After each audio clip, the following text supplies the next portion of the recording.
இது ஒரு கிட்டத்தட்ட ஒரு செட்டப்பான இல்லைன்னா அதை கடந்த ஒரு அரசியல் அரங்கேற்றம் ஒன்று நகர்ந்து கொண்டிருக்கிறா பார்க்கலாம். எப்படி என்ற அதின் மூல கரு மூல நோக்கம் ரஷ்யாவை இந்த சீனா அதாவது வடகொரியா ஈரான் என்ற கூட்டணியிலிருந்து வெளியால் எடுக்கிறது தான் அதன் நோக்கமாக இருக்கிறது. ஏனென்று சொன்னால் ரஷ்யாவுக்கு எதிராகத்தான் நேட்டோ உருவாக்கப்பட்டது.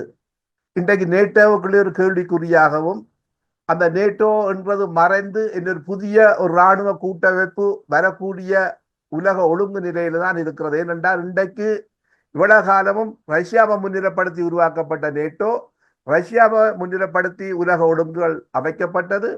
ஆனா இந்த புதிய உலக ஒழுங்குன்றது சீனாவை முன்னிலைப்படுத்தி ஒழுங்கமைக்கப்படும் பொழுது சீனாவின் அணிக்குள்ள ரஷ்யா இருந்தால் அது மேற்குலகத்துக்குமோ அமெரிக்காவுக்கும் ஒரு பாதிப்பை கொடுக்கும், ஒரு பலவீனத்தை கொடுக்கும்.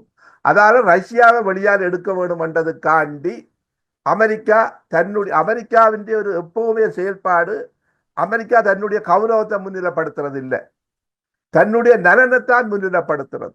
தன்னுடைய கௌரவம் இழக்கப்பட்டாலும் கூடி தன்னுடைய நலனை அடைகிறதுக்குரிய காய நகர்த்தினது தான் இன்றைக்கு நீங்க கடந்த காலத்துல பார்க்கலாம்.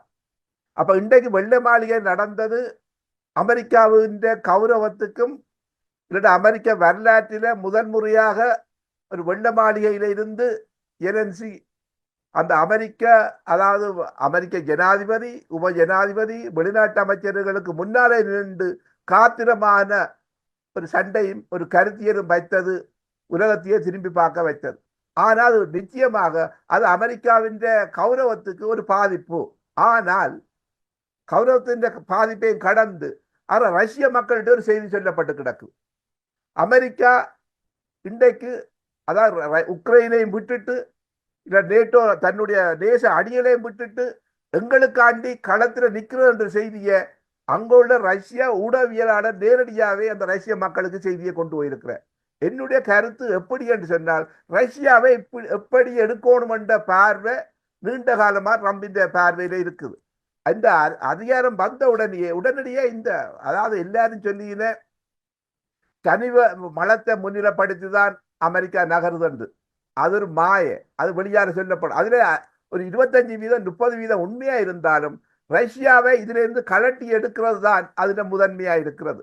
இந்த பேரம் பேசுதலா இருந்திருந்தால் கிட்டத்தட்ட ஜெலன்ஸ்கியை மோசமா தாக்கி போட்டுட்டு பேரம் பேச இயலாது.